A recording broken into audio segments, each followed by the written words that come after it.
In subsequent classes, what we'll do is you guys can handle and do some tests on each of the subsystems. Okay.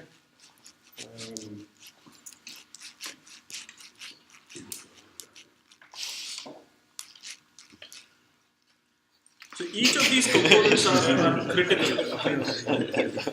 All these components are critical. These are called thumb screws. Okay, and you have to have, see the. I think mechanical engineers have a better understanding of these fasteners, nuts, bolts. You should develop that aspect of mechanical engineering. Okay. And also, so what's the difference between mechanical engineers and aerospace engineers? Fluids. Space. Aerospace engineers have to be more precise. Okay. So aerospace engineering is precision engineering in every aspect. Especially if you're looking at space engineering, it's precision engineering and mechanical engineering, precision engineering in electrical, electronics, computer science. You do every aspect of engineering, but you do precision engineering. Okay. But at the same time, you should learn the fasteners, screws. Many of you are very poor in handling machines. In machining, you need to learn that aspect. Okay? And what are these? These white things? Spacers or standoffs. Okay?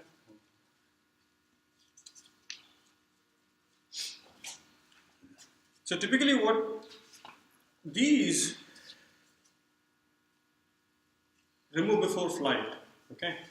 So these are on a typical satellite as well. On a real satellite, when you ship it,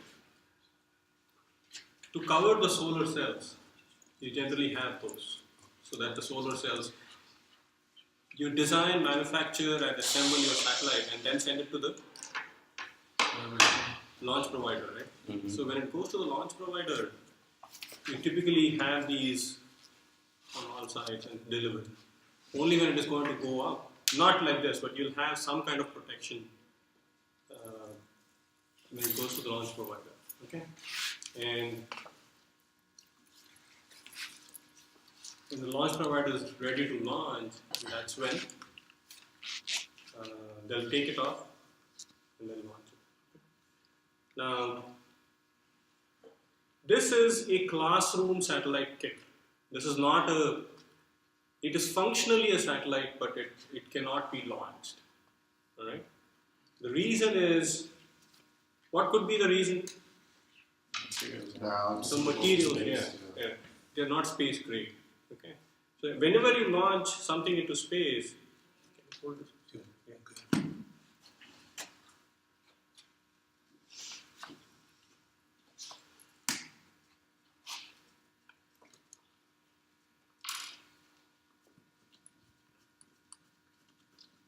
You have to understand the very necessity function. What is the necessity function of a satellite? The satellite has to do that. Probably a processor. Huh? Probably a processor, like to receive and send information. Yes, communicate. Okay. It has to communicate, right? Otherwise, your satellite may do magic in space, but if it doesn't communicate that it did magic, it doesn't mean anything. Okay? So a satellite has to communicate, right? Mm-hmm. And so do your phones, right? I told you always try to drive that analogy in your head. A satellite is like a space grade. In fact,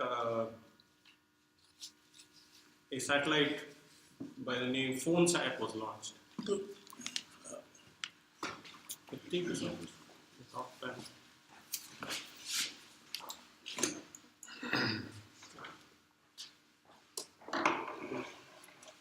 Oh, this. You know, so Huh? I don't know if you said this, but can you explain why you're breaking down, taking it apart?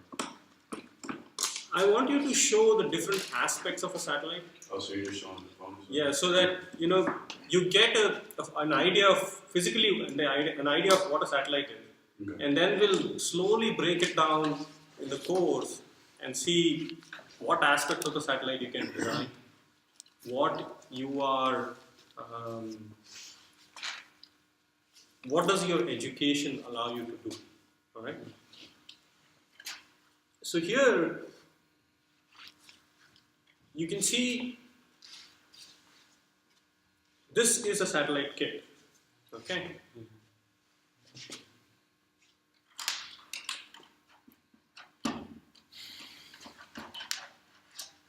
And I'll go over each of these things.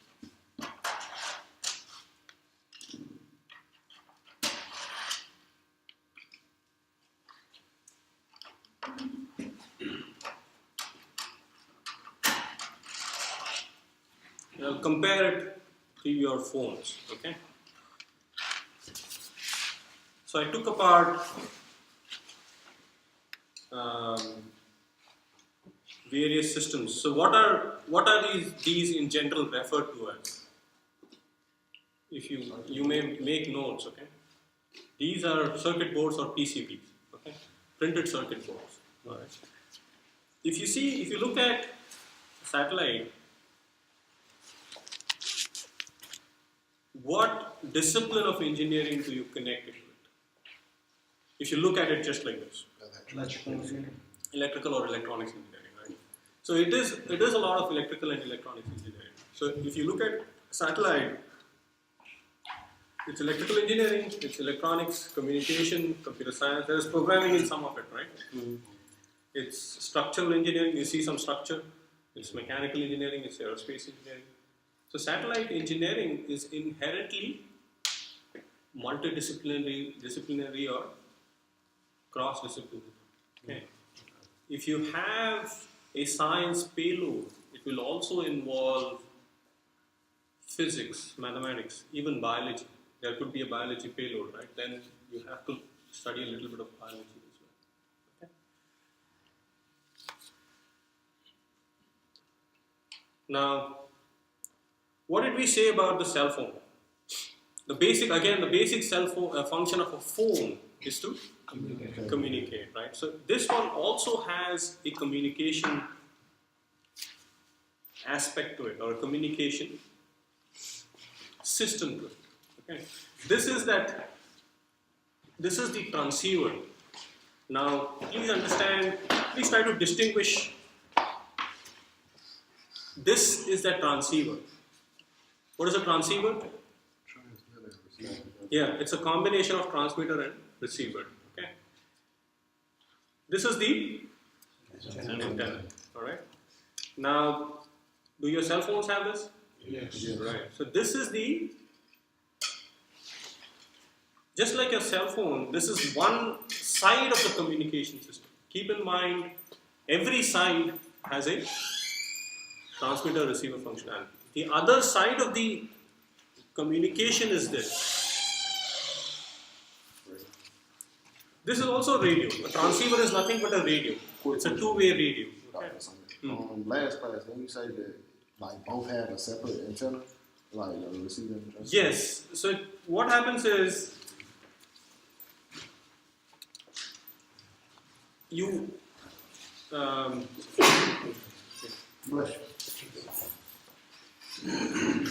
so this could have a design like this. Actually has two antennas. Okay. It's like this. It's your headphones today are both microphone and speakers, right? So, but the connector is just one. So both of them are in that. All right. So you can see that it could be both transmitter and receiver. Okay. Now this is the space side of the transceiver or the transmitter-receiver combination. Okay, does that make sense? Mm-hmm. This is the ground side. All right. Typically, what happens is, so this also has something like this inside it, and then we have the antenna. Okay, so this can communicate with this. And in a typical satellite, what you're going to see is this is the satellite side. You'll see a ground station, an amateur radio station or a radio station, ground station at various places. Okay, this could be a simple antenna like this. This is called a monopole antenna. Okay, there could be a dipole antenna. There could be a directional antenna, which is a dish antenna. Okay, so do you understand the ground side and the space side of the transceiver? Is that clear? Now, this will receive signals. Okay, this will receive electromagnetic waves or radio waves.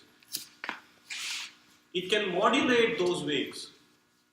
Okay, you know what a transceiver or a radio is nothing but a modem. You know what a modem is? Yes. So it's a modem. You know what it stands for? I think it is Yeah, I was already there. That's what It translates. That's not. It translates. modem stands for modulator demodulator. That's the short form of modem. Okay. So this is like a modem, a radio which can modulate and demodulate. All right. And this is also a modem. So you can see this. It can modulate, but it cannot make sense of what the signal is. Okay. To make sense of a signal, what do you need? Process. A processor, right? Okay. Think about draw an analogy to your body, right? What are these? Ears. Okay. These are similar to antennas. Okay.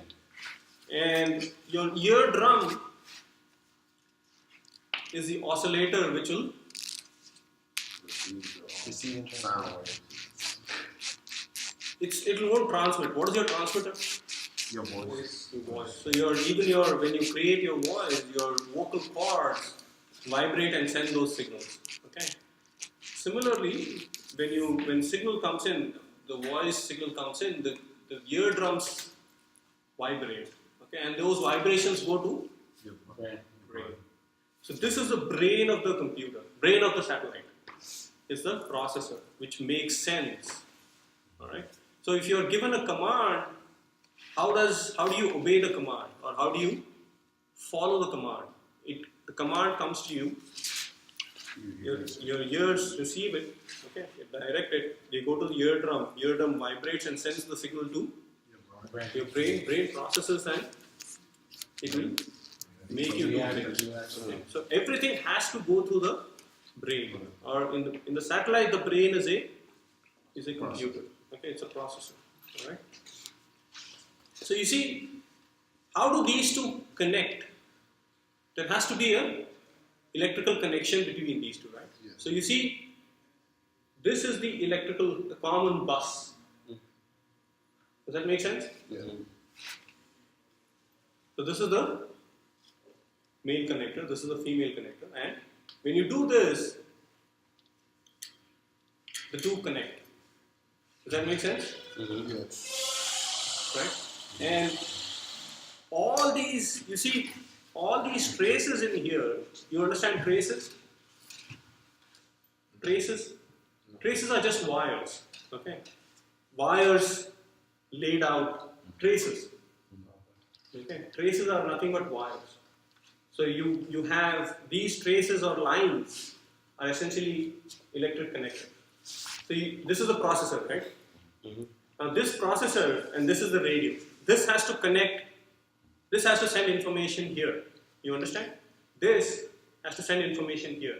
So how does this? You see, this one has traces to this common connector, and it passes that information here, and this goes to processor, and the processor makes sense of that and sends it back. You get it? Yeah. And if you did not have these connectors, what will you need? If you didn't have these, you would need wires like this. Okay? This eliminates wires. You got it? So you can stack and then you can connect the transceiver to the processor. Does that make sense? This system is called the, you can make a note of this system is typically called the TTNC, Tracking, Telemetry and Command. Okay?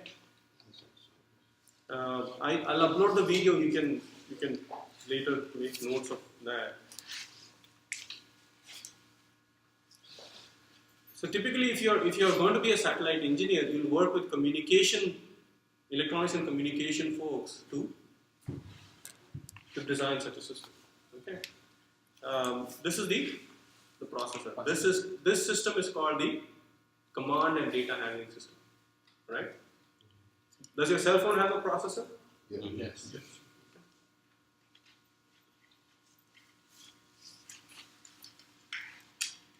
This is how it connects. Now, you have these two, but what do you need for this? Is this going to function like this? It needs power. It needs power, right?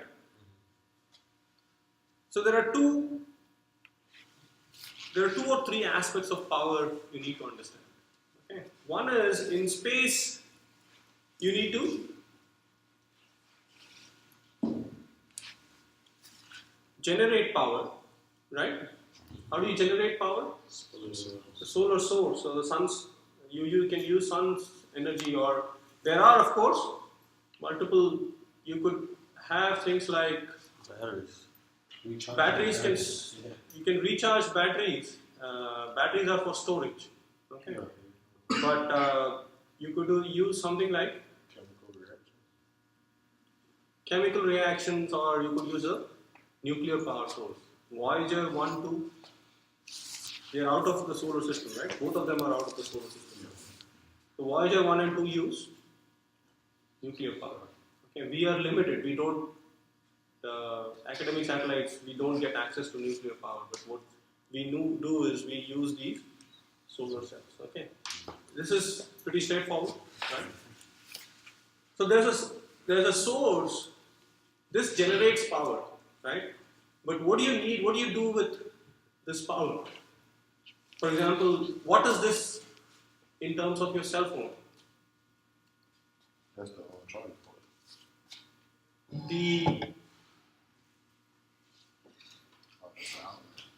This one, the wall outlet. Okay, that is where the charge is coming from, right? Now, what do you do with this?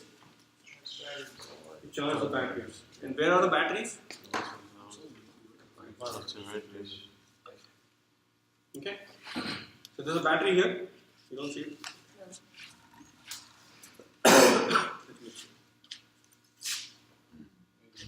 Okay, so the solar cell, you see, this connector connects like this.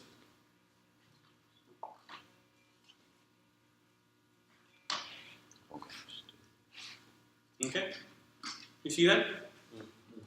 It connects like this. So with the solar cells, you can now charge the battery. Okay. You have to have a basic understanding of the entire satellite like this, and I'll tell you what. Now, how does this supply power? Well, it charges fine. The solar cells are used for charging. The batteries are charged. How does it supply? It has to supply power, right? Yeah. You again have this connector. Okay, this is the bus, the common bus. So what you can do is you can now mount this stack. Get it? Yeah. So now both the radio and the computer are receiving power, or they are getting power from the power source, the battery. Okay.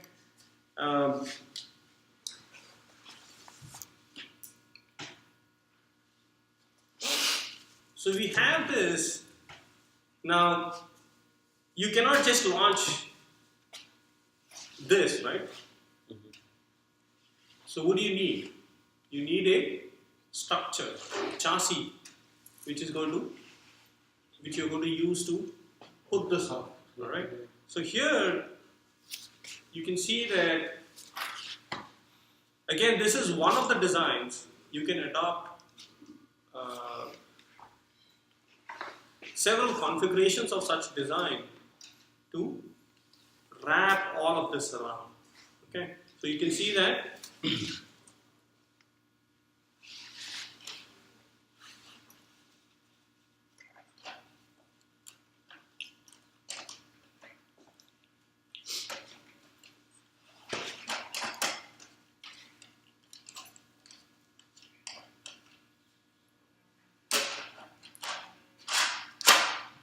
okay.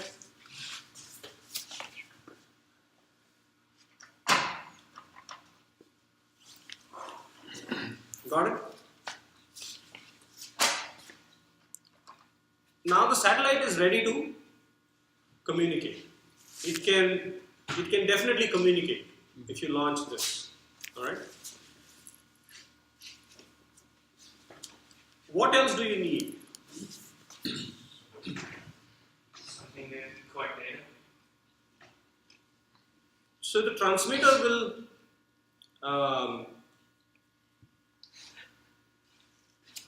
when you launch a satellite, every satellite has a purpose. Okay? What is that word? Mission or a payload, right? Every satellite has to have a payload. Okay? That payload is going to generate the data you need, and that data is going to be transmitted to this sequence. Okay? So if you have, let's say, a camera as your payload, which is going to take pictures of Earth, what do you need to take pictures of Earth? Camera, but Memory? right, the camera system, of course, you need, but do you need control? The satellite is orbiting like this, right? Yeah. So if it is going to point at Earth, it will not be automatically pointed at Earth. It needs a remote. It will need some kind of control, okay? Some kind of orientation control so that it points to Earth. So here you can see that there are two actuators here. Typically you use actuator for exercising control. What are the actuators of an aircraft? Control surface. OPF. The Rotor. Elevator. those are the orientation controls, right? What is a big actuator? The engine, right? Without the engine, you're not going to, right? It's not going to. Those will actuate the orientation, but the big actuator is the engine itself, right?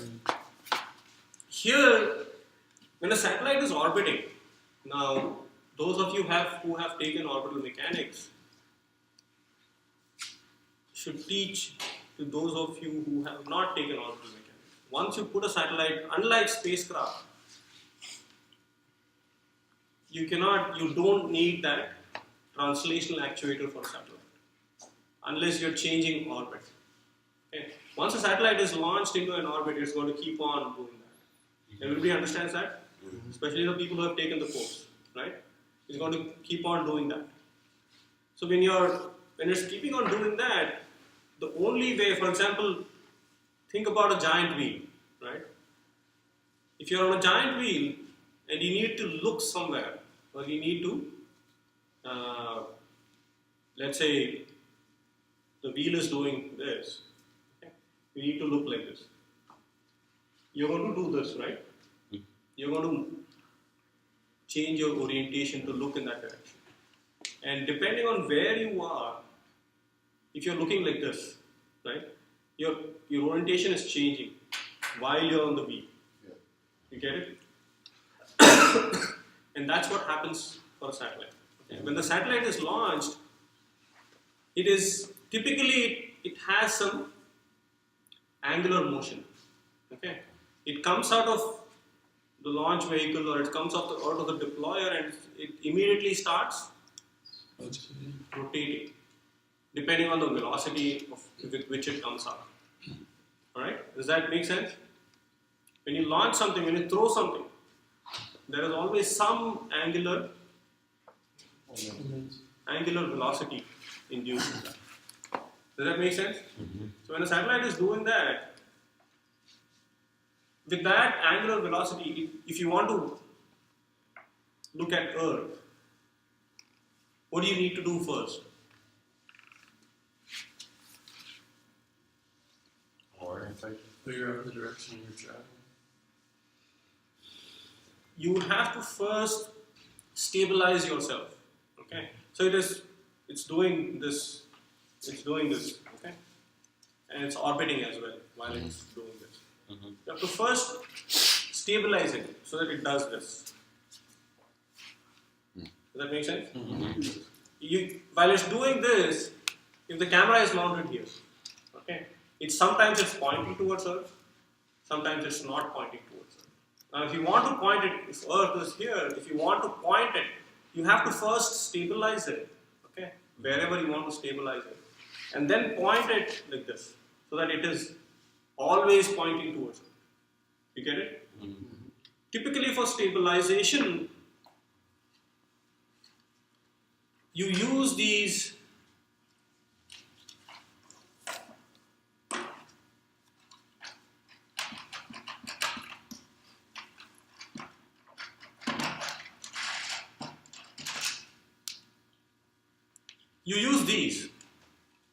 What are these? These are electromagnets. In the satellite world, they are called magnet torquer bars. Okay. What are they? What they are essentially, you can see here. Okay, all of you can see here. There is a metal core here inside. Okay, and there is coil wound around it. So when you pass electricity through this, it becomes a Induced current. Magnetic field. it becomes a magnet essentially. Okay, that's the reason it's called an electromagnet. You understand? When you pass electricity through this, it becomes a magnet. And what happens to a freely suspended magnet? Really suspended magnet. If you freely suspend a magnet in thin air, what happens? It's balance. Falling Huh? gravity. It's balance. Isn't it oriented? I'm about to say your Yeah. It will orient. Oh, never mind. I was thinking. Oh, no, orange switch. It will orient in the Earth's magnetic field, That's cool. right? That's real It will do smart. that, it will do that, and then it will align with the Earth's magnetic field. Eventually, it will align with the Earth's magnetic field. If you ever get lost in the woods and you want to figure out direction, static electricity. how do you figure out direction? If you ever get lost in the woods, if you don't have a compass, Water and a leaf. yes. So if you take a piece of wood or very thin piece of wood, look for a still body of water, and look for a leaf or just suspend this thing in that water. It will align with the north-south, and you can head in that direction. You got it? So anything that is freely suspended, especially if it has a magnet, it will eventually align with Earth's magnetic field. So if it aligns with Earth's magnetic field, it will stabilize, right? So if you have a freely suspended magnet in thin air, it will align. Similarly, a satellite, if a satellite is doing this, right, it's doing all of this and it is orbiting. If you switch on the magnets, it will slowly reduce its angular those things and it will align like this. You get it? That's when you're ready to control the orientation. So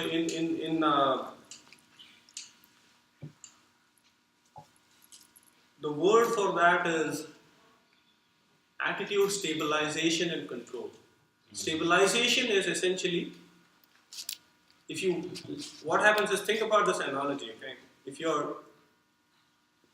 want to control your car, alright, you don't want to use the wheels when the car is doing that.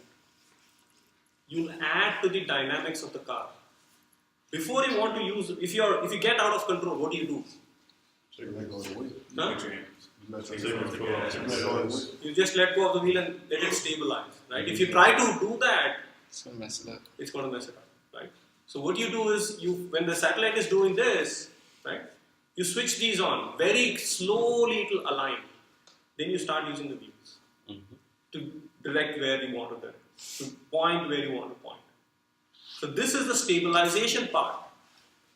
Okay, this is the control part. You can do control. This is also control, but in the satellite world, it's called stabilization. Okay, we'll talk about this. This should be your bread and butter, and the orbital side of the satellite, where you do the mission and do the planning. What is that again? That's a wheel. So yes, we'll talk about this. Okay, so but you understand the function of these two. So if you have, typically what happens is, there are three torquers like this. There are two here, but you can have another one like this. Alright? If you have that, the effective magnetic field vector can be varied anywhere in the 3D space. If you have two of them, okay, like this, the vector will always be in this plane. Does that make sense? It will be the resultant of these two. Depending on what is the magnitude, the direction will not. For example, if you pass electricity through this, the direction will always be this. So it's like this, right? If you pass electricity in this direction, the magnetic field is in this direction. Okay, so depending on how you wind it, it's either in this direction or in this direction. Okay, but the magnitude of that field vector will change depending on how much current you pass through this. Does that make sense? So if you have two vectors like this, the resultant will always be in this plane. It cannot be in the third plane, right? But if you add this, another coil like this, then you can vary the field in 3D space. So typically for stabilization, what you do is, you figure out where the field is, and then accordingly vary this vector. So when there is a torque produced. Okay, there is a torque. This tries to align with Earth's magnetic field. You get it? And it will eventually stabilize. Once you do that, you use something like this, or you use thrusters to change your orientation. Okay, so here, this is a very common phenomenon, and you'll see this a lot in nature. Okay. Here, this is a gyroscopic effect. Okay. So what you can use gyroscope for different purposes, but here what you do is, if this is mounted like this, okay. So they turn the wheel to make the entire thing. Yes. So when you turn the wheel to conserve momentum, the satellite will turn the other direction. Okay. Momentum is always conserved. We learned that in orbital mechanics, right? What are the three conservation? What are the three? Conservation of energy. Energy. Energy, mass, Mass and moment. Matter. Orbital mechanics. I'm going to take back your grade, Michael.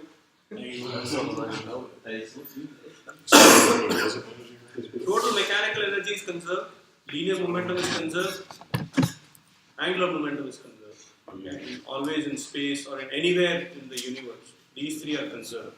Okay. You have to always remember this. Especially as this is what you cannot let a electrical engineer or a computer science engineer come and beat you with this. Carlos. What's up? Okay. Yeah. So don't let a mechanical. So you should always know that these three are conserved in space. And this is very, very crucial for satellite engineering. Okay, so when this happens, what are you doing? You're actually inducing momentum. Okay, but since you're inducing momentum, the satellite is going to try and Shift. resist that momentum, or it's going to make sure that the overall momentum of the satellite is conserved. So it's going to start and try and rotate the other way. Okay, that's what happens. So this is used. So depending on if it is once it starts moving, the satellite is going. I'm going to demonstrate that with the satellite. So once the satellite starts, this wheel starts moving, the satellite is going to start rotating in the other direction. And if you have three of these, typically there are three of these, you can do 3-axis control. You can control all the bottom. The rate with which you can control is relatively higher, much higher for wheels than this. You understand what I mean? I have a question. What axis does that control right there? Just one, if you just have one on it. So here you can say the z-axis. Okay. So this could be x and y. But unless you define, in satellite there is no up and down, or in space there is no up and down. Unless you define, you cannot really say this is x and z. Yeah. Okay. So you have to define the axis and then say it is about zero. This should be your bread and butter. Okay. This is what you really need to know, and will spend significant amount of time designing this. All right. Now there are sensors as well which help you determine your orientation. We'll talk about those when we get to that. Right. Any questions so far?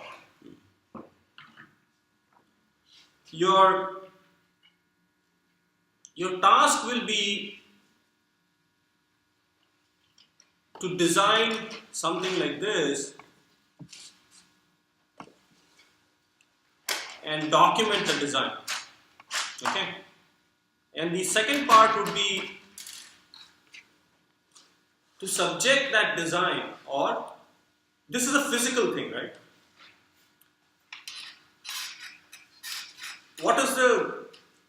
When will this become a satellite? When it is in space, right? You have to put it in space. Now, you cannot just put it in space. You have to put it in a particular orbit based on the requirements. Okay.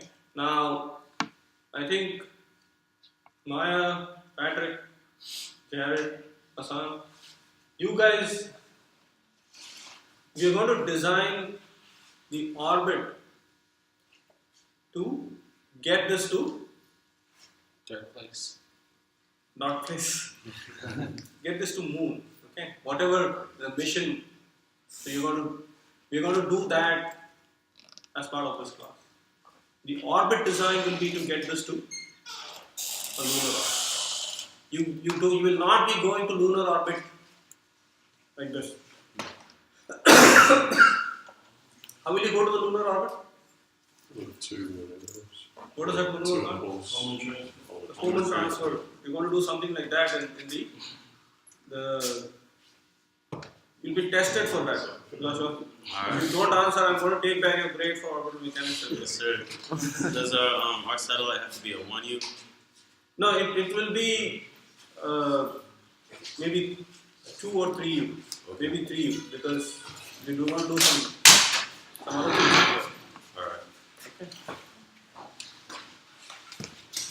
Is your task clear? So we'll do several assignments. First, you have to design something like this and put it in a lunar orbit. And we'll divide you guys into maybe 3 or 4 teams. And each of you is going to do it your way. Is that clear? This one? Any questions so far? You ready for designing something like this? Starting next class. Yes.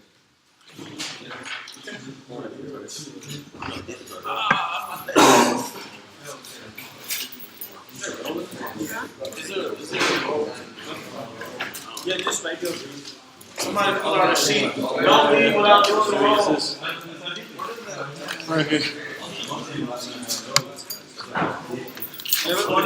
Oh, Maya knows this is Maya's job now. It used to be Ashley Hansen's job, but she's not in this. ability or credibility to use the tool at different levels. Maya, I hope you understand your What? I hope you understand your responsibility. What is my responsibility?